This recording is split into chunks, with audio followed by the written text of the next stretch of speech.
Hello and welcome to the Fallen Protector's 10-man normal first boss of the so far very awesome Siege of Orgrimmar. I warn you, this fight is going to sound very complicated because there are about a zillion abilities, but just chillax, because in reality it is not going to be such a mess, especially when you know what's going on. Alright, let's do this! For this fight you will need 2 tanks, 2 to 3 healers and 5 to 6 DPS. How many healers you need will depend on gear and how alert your players are. As long as everyone pays attention, you should be collecting your loot in no time. Sun Tenderheart does not need to be tanked. One tank should take Rook, while the other tank takes He Softfoot.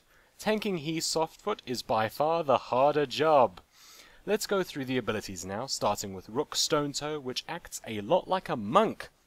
Rook will channel an ability called Vengeful Strikes on the tank, which deals a lot of damage in a frontal cone and stuns the tank. Make sure to turn the boss away from the raid and possibly use a cooldown for this. Rook will throw kegs of ick at random players, shown by a swirly marker on the ground. Make sure to get away from the impact marker to dodge this, otherwise it deals a bunch of damage and slows you. Rook will also use Clash, where he will charge a random player, and that player will be forced to charge Rook as well, and they will meet halfway. Straight away, Rook will use Corruption Kick, which makes him spin around, hurting anyone near him, so get away from and stay away from the boss while he does this. He Softfoot is basically a rogue, and uses rogue-like abilities.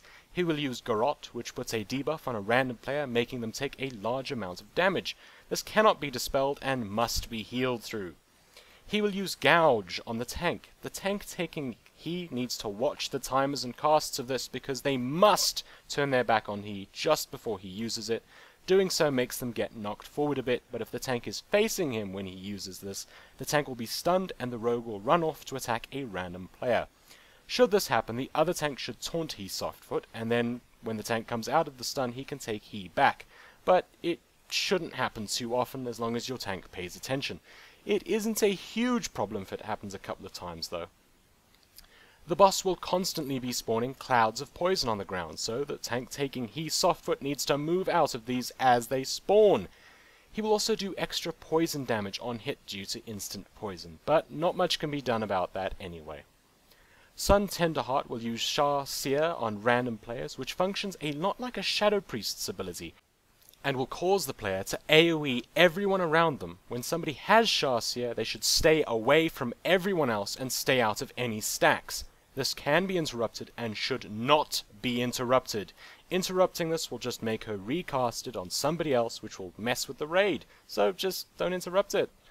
Sun will also put Shadow Word Bane on random players, which deals heavy shadow damage, and each time it ticks, it will spread to another player, so this needs to be dispelled as soon as possible, though it is unlikely that your group will be able to dispel it all. Sun will cast Calamity, which hits everyone in the raid, dealing 30% of their health in damage. It also removes all the Shadow Word Bane dots from all players. Each of the bosses have special abilities called Desperate Measures, which will be used at 66% and 33% of their health. You do not want the bosses to reach this at the same time, because more than one Desperate Measures will probably be a wipe.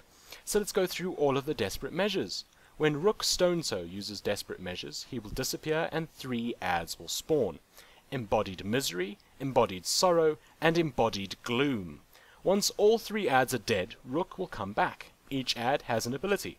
Embodied Misery needs to be picked up by the tank and will use Defiled Ground on the tank, which damages the tank, knocks them back, and creates a ground effect that deals damage if you stand in it.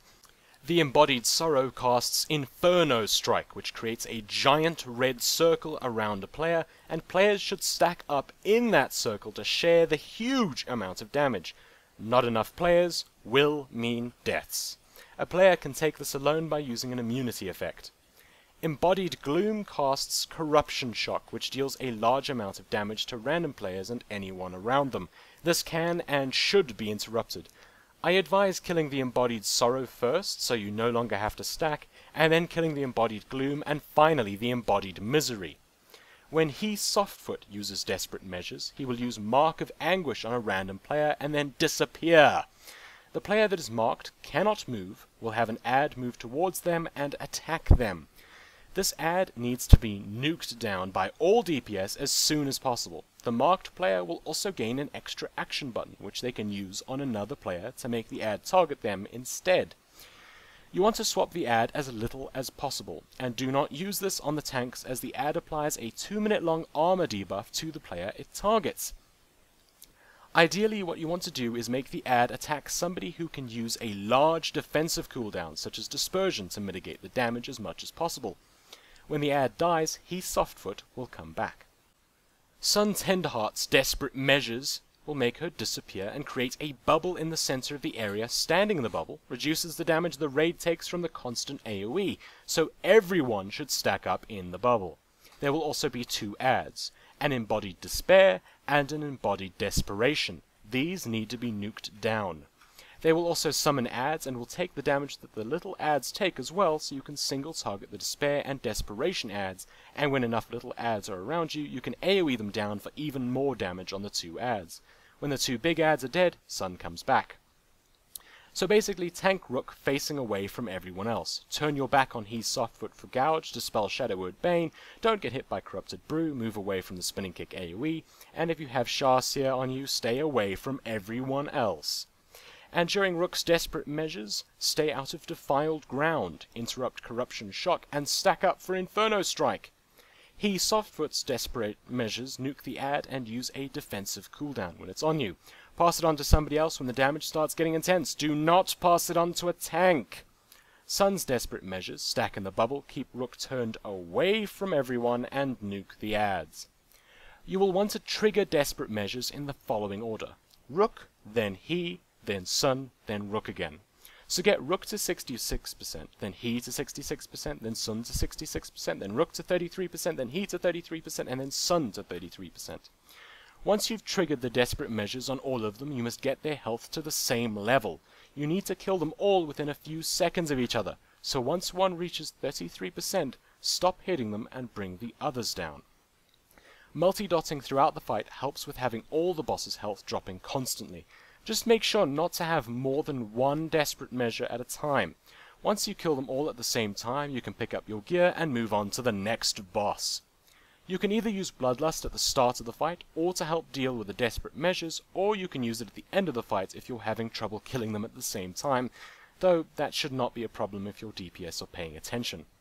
I hope you enjoyed this guide and found it helpful, and if you did, then please click that like button and post a comment, as it really helps me out. And of course, subscribe for more videos. Good luck and have fun.